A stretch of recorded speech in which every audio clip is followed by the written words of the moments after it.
sizi tanıyanda, siz şəhər uşaqları hamınız, mənə elə gəldi ki, siz elə bir ki, ağzınızda gümüş qaşıq doğulmusunuz. Çıxın deyim indi buradan ki, o vaxt mən sənə, başqalarına çox yox deyəndə heç, sənə paxıllıq eləyirdim. Nə Çünki sən oralı? o qədər uğurluydun, o qədər parlaqdın, ulduz parıltısı vardı səndə.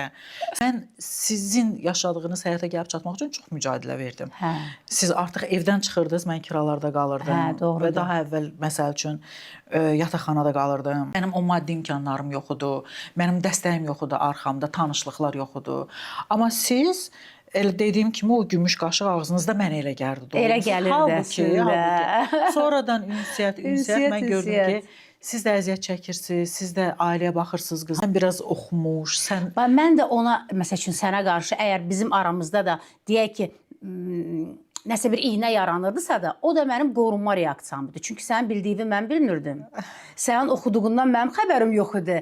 Və mən bilirdim ki, sənlə biraz oyan buyan eləsək, sən məni hansısa bir belə qeyri-adi cümlə ilə, qeyri-adi bir sözlə və yaxud sən elədiyin layihələr. Biz də öz aramızda səndən danışırdıq ki, necə ağıllıdır Olivera, qırmızı xət filan eləyirdik. Qırmızı xət var.